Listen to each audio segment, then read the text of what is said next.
E aí pessoal, sou o Heráclito e esse é o último vídeo das 10 dicas para entender Jung. Na minha opinião, mais interessante. Que eu vou falar uma coisa muito simples, mas que as pessoas acham que é o oposto.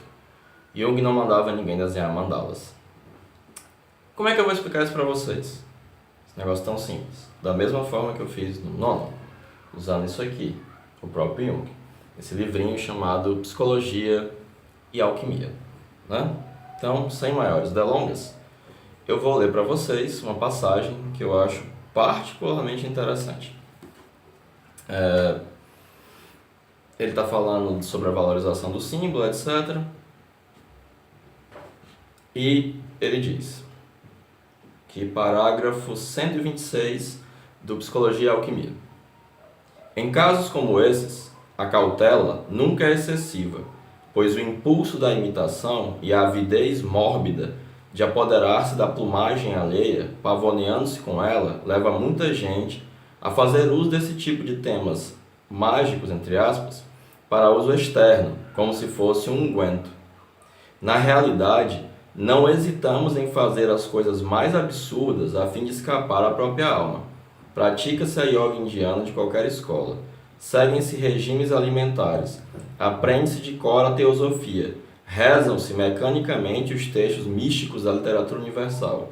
Tudo isto porque não se consegue mais conviver consigo mesmo e porque falta fé em que algo de útil possa brotar de nossa própria alma. Pouco a pouco, esta última tornou-se aquela Nazaré, da qual nada de bom se pode esperar. Vai-se, portanto, procurá-la nos quatro cantos da terra. Quanto mais distante e exótico, melhor. Não pretendo perturbar essas pessoas em suas ocupações prediletas.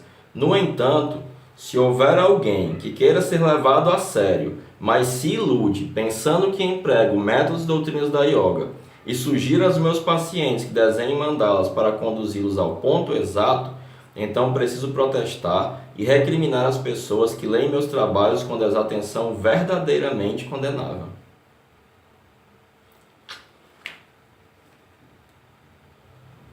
Uma desatenção verdadeiramente condenável.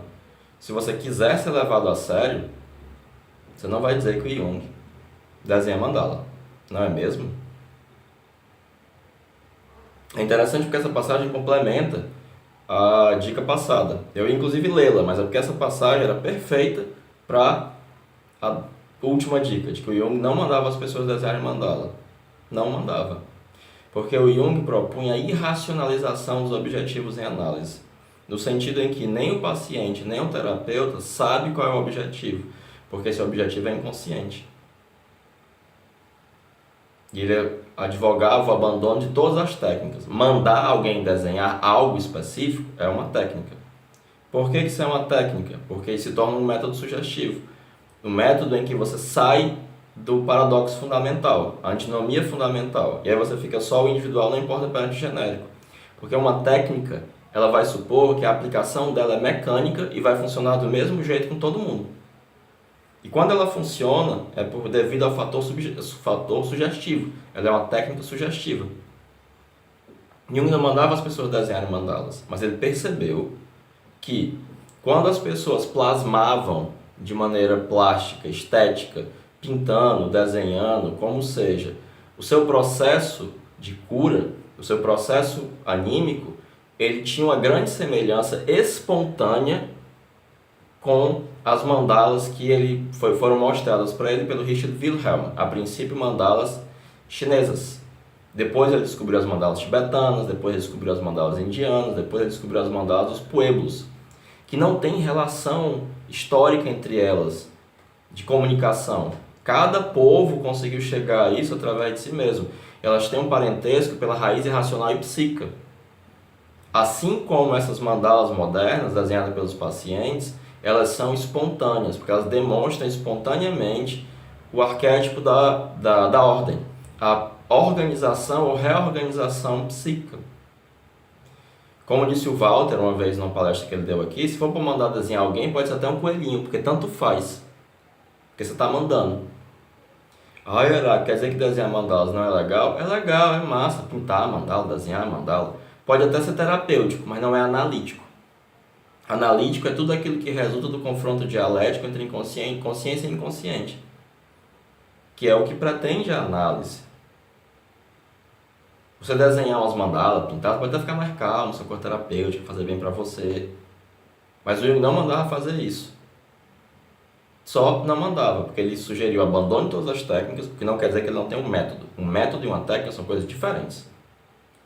E ele propunha a irracionalização dos objetivos em análise. Então, o Jung não mandava ninguém nunca desenhar mandala. Nunca. Em tempo algum. Não tem sentido para o método dialético você mandar alguém desenhar algo pré-estabelecido. Tem sentido você sugerir que a pessoa desenhe, a pessoa querer, eu quero desenhar. Né? Pintar, esculpir, sei lá, qualquer coisa. Dançar. O Jung falava que alguns poucos pacientes representavam, plasmavam esses acontecimentos anímicos por meio da dança. E aí eu vou ler uma outra passagem aqui, muito interessante, do mesmo livro, né? Que é o parágrafo número 15. Outro mal-entendido, de consequências igualmente sérias, consiste em atribuir à psicologia a intenção de ser uma nova doutrina, talvez herética. Né? Na psicologia, trata-se pulo, né? Quando um cego aprende a enxergar, ninguém espera que ele descubra imediatamente novas verdades com um olhar poderoso de águia. Já é algo promissor que ele veja alguma coisa, podendo compreender até certo ponto o que está vendo. Na psicologia, trata-se do ato de ver, e não da construção de novas verdades religiosas, quando as doutrinas existentes ainda não foram reconhecidas e compreendidas. Em matéria de religião, é sabido que não se pode entender o que não se experimentou interiormente. Apenas na experiência interior se revela a relação da alma com aquilo que é apresentado e pregado exteriormente, a modo de um parentesco ou correspondência tipo esponso-esponsa. Pulo. A psicologia, enquanto ciência da alma, deve restringir-se a seu objeto e precaver-se no sentido de não ultrapassar seus limites, fazendo afirmações metafísicas ou não importa que profissão de fé. Se a psicologia pretendesse pressupor um Deus como causa hipotética, estaria reclamando implicitamente a possibilidade de uma prova de Deus. Com isso, extrapolaria seu campo de competência de um modo absolutamente inadmissível. Ciência só pode ser ciência. Não há profissão de fé científicas, nem contradicções in adjecto, contradições em termos. E aí uma coisa que eu já falei para vocês. Ignoramos, em última instância, de onde se origina o arquétipo, da mesma forma que ignoramos a origem da alma. A competência da psicologia enquanto ciência empírica não vai além da possibilidade de constatar, à base de uma pesquisa comparativa, se o tipo encontrado na alma pode ou não ser designado como uma imagem de Deus. Desta forma, nada se afirma de positivo ou de negativo acerca de uma possível existência de Deus, do mesmo modo que o arquétipo do herói não pressupõe a sua existência. Psicologia e alquimia. Se você quiser ser levado a sério, de acordo com o Jung, não dá para sair afirmando que ele mandava desenhar mandala. Quer desenhar mandala? Desenha. Desenha o que você quiser. Coelho, mandala, unicórnio. Tudo. Não é errado desenhar. Agora, se você diz para as pessoas que está usando o método dialético de Jung, que é junguiano, e manda as pessoas desenharem mandala, você não pode ser levado a sério. Não pode. Não dá para levar você a sério. Você não é sério. De acordo com Jung. E você leu a obra com uma desatenção que deve ser repreendida. Que é inadmissível. Inadmissível é o termo que ele usa. Mas aí o que? As pessoas fazem o quê? Não leem. Basta ler. Está aqui, ó. Psicologia e alquimia. Vou repetir o parágrafo.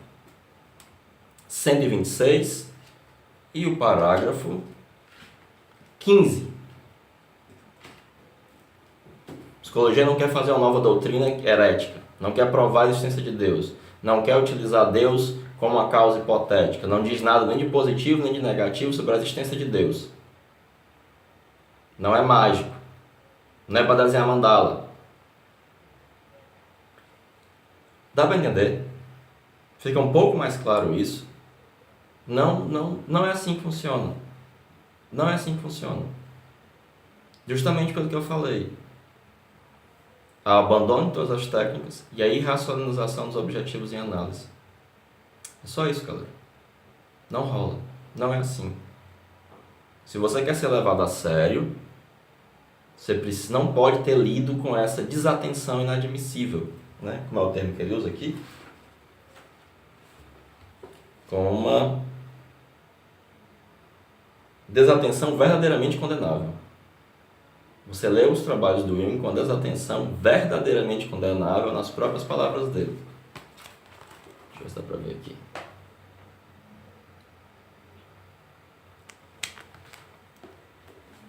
E você não pode ser levado a sério. É uma piada.